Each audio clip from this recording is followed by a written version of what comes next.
بسم اللہ الرحمن الرحیم۔ السلام علیکم ورحمۃ اللہ۔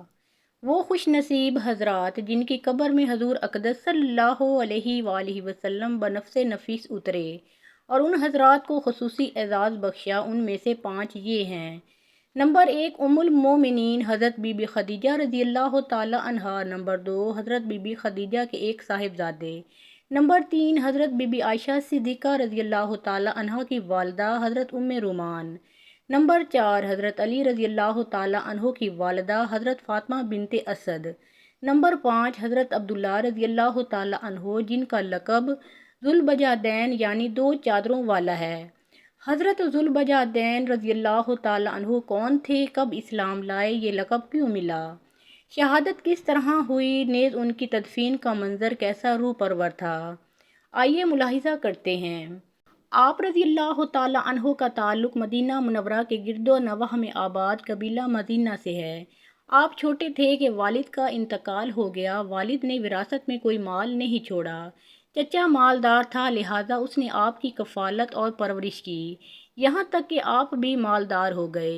حضور نبی کریم صلی اللہ علیہ وآلہ وسلم ہجرت کر کے مدینے تشریف لائے تو آپ کا دل دین اسلام میں دلچسپی لینے لگا، لیکن چچا کی وجہ سے قبول اسلام کی طاقت نہ تھی، یہاں تک کہ کئی سال گزر گئے۔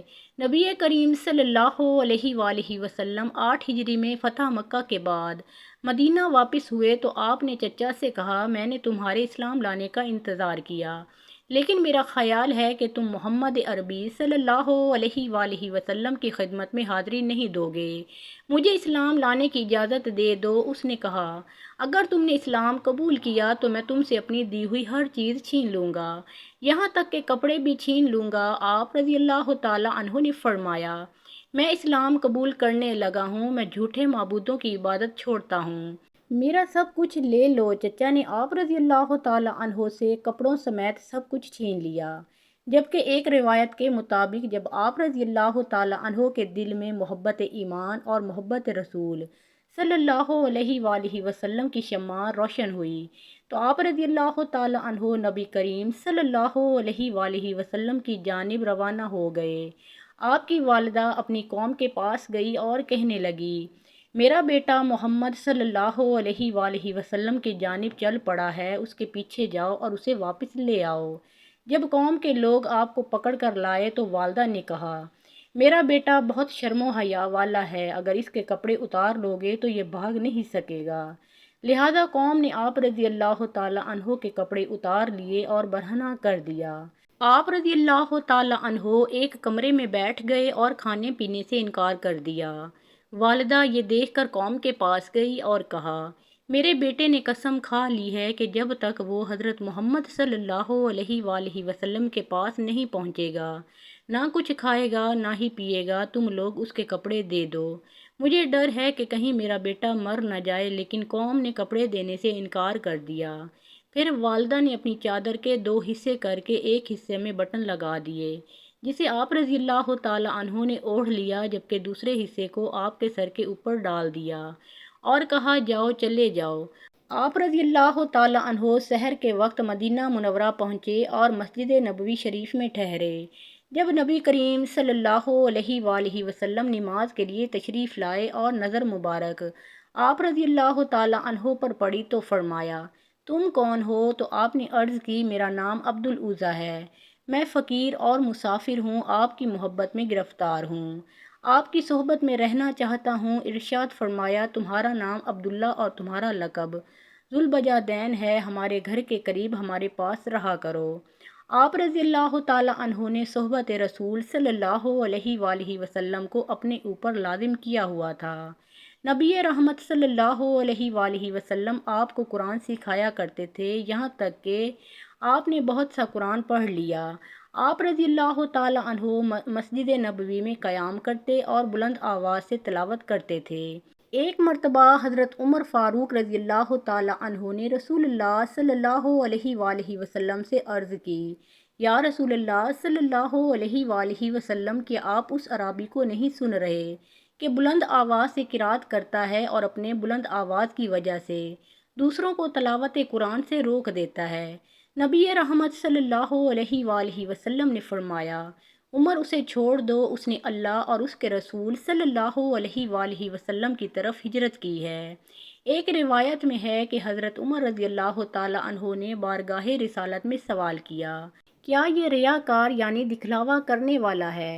ارشاد فرمایا، تم اسے چھوڑ دو، یہ اواہین یعنی گریہ زاری کرنے والوں میں سے ہے۔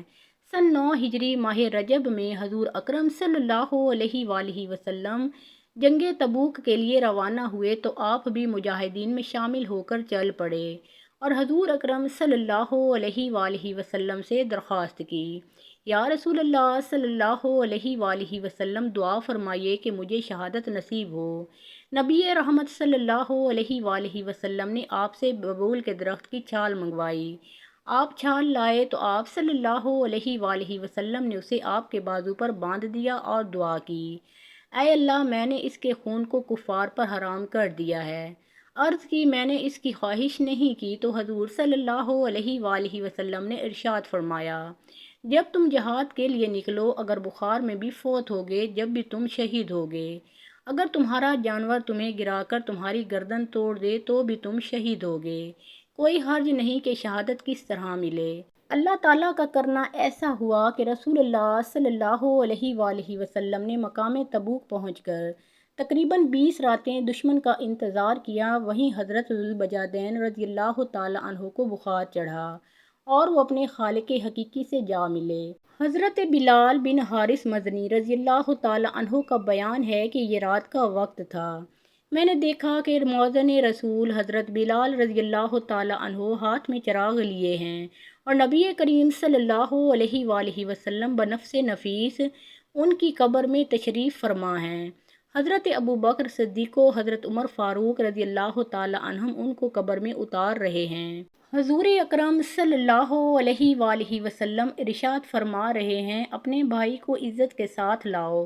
اس کے بعد نبی کریم صلی اللہ علیہ وآلہ وسلم نے خود ہی قبر کو کچی اینٹوں سے بند فرمایا، پھر یہ دعا مانگی، الہی، یہ میری خدمت میں دن رات رہا ہے، میں اس سے راضی ہوں، تو بھی راضی ہو جا۔ یہ اعزاز و اکرام اور محبت و شفقت دیکھ کر حضرت عبداللہ بن مسعود رضی اللہ تعالیٰ عنہ نے فرمایا، اللہ کی قسم، میری یہ آرزو تھی کہ میں ان کی جگہ پر ہوتا، حالانکہ میں حضرت ذوالبجادین سے 15 برس پہلے اسلام لایا تھا۔ حضرت ابو بکر صدیق رضی اللہ تعالیٰ عنہ نے یہ روح پرور منظر دیکھ کر اپنے جذبات کا اظہار یوں فرمایا، اللہ کی قسم، میری یہ خواہش ہے کہ میں اس قبر میں ہوتا۔ یاد رہے کہ حضرت ذوالبجادین رضی اللہ تعالیٰ عنہ کے علاوہ غزوہ تبوک میں کسی اور صحابی کی وفات نہیں ہوئی۔ اللہ تعالیٰ کی ان پر ہزارہا رحمتیں نازل ہوں، آمین یا رب العالمین۔